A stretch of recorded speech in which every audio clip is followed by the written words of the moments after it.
So we want to start out with the forecast for Santa and all of us on this Christmas Eve. You kind of touched on it in headlines there. Rudolph is going to be needed. Yeah, today though is a good day. We had a little fog this morning, mostly south, but sun shining. Temperature's going to get in the 50s. It's after dark, much later. You wake up tomorrow morning and be like, oh, that's the fog. That's what you were talking about. Yeah. Gotcha. So let's get you ready here. A lot of folks taking advantage of the sunshine. Look at Chris Kindelmart there in Carmel. Oh boy, what a beautiful afternoon. Not as warm as yesterday, 60 yet. We may not be too far from that before the day's over, but we're at 48 right now in Indianapolis, 41 in Bainbridge. No snow on the ground. We told you it was going to not be a white Christmas this year. But it is certainly going to be a warmer than average one. A southeast wind at about 15 miles per hour at this hour. It's a mix of sunshine and clouds for the remainder of the day. 52 in Terre Haute, a little bit cooler to the north and east, and that will be a trend for tomorrow as well. But it's quiet here across central Indiana. You can see that steady onshore flow well to the west. This will be your forecast for the evening. Sunset at 5:26.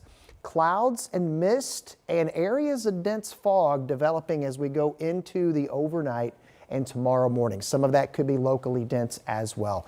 Well, we've got a temperature ride ahead in the 7-day. We'll have that in a few minutes. Stay with us. All right, see you then, Sean. Thanks so much. We have an update this noon on a deadly shooting and car crash that happened yesterday near Canby.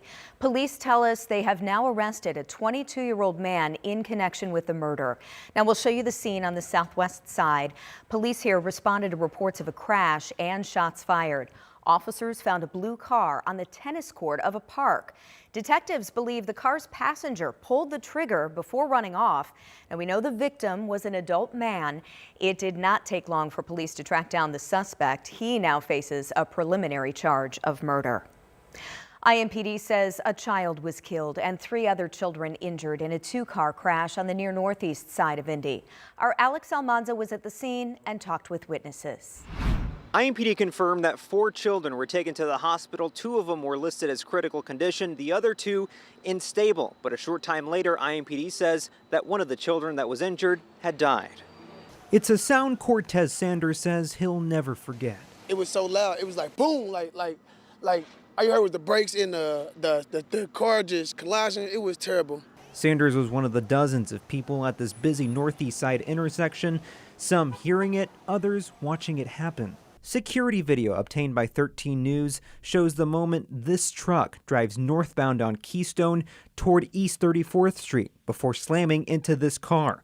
We're choosing not to show the moment of impact, but what comes next, strangers sprinting toward the wreckage, doing whatever they could before first responders arrived. For Sanders and neighbors here, the loss cuts deep. And it's right before Christmas. Like that's the worst thing you can ever understand. Like,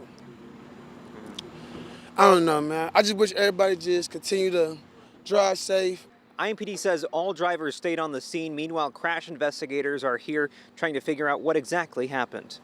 In Indianapolis, Alex Almanza, 13 News. Online police reports show the ages of the children were 2, 5, 6, and 17. We do expect to learn from the coroner which child died in that crash. Right now, a mother is pleading for answers to find her missing 16-year-old son. No one has seen him in a week. So take a look. This is R.J. Williams. Police say he could be in extreme danger and need medical help. Police released these pictures of R.J. taken from security video. It's where he was last seen last Wednesday along Broad Ripple Avenue near North College. Police say the next day they found his backpack and a gym bag on a dock near the White River. If you have any information that can help investigators, contact IMPD. We've learned an Evansville man will not be charged in the shooting death of a Kentucky State University student from Indianapolis. That's after a grand jury decided not to indict Jacob Bard. Our sister station in Louisville reports Bard's attorneys argued their client acted in self-defense and his actions were legally justified. His arrest records say there was a fight before the shooting. On campus, 19-year-old Dejon Darrell Fox Jr. was killed and another student critically injured. This happened back on December 9th. A civil lawsuit is now filed against 2 daycare employees in Brownsburg. It names Nancy Minton and Jennifer Lingbeck and the daycare, Main Street University for Kids Incorporated. Now, the daycare is under investigation for child sex crimes allegedly committed by a former employee, Gabriel Garner.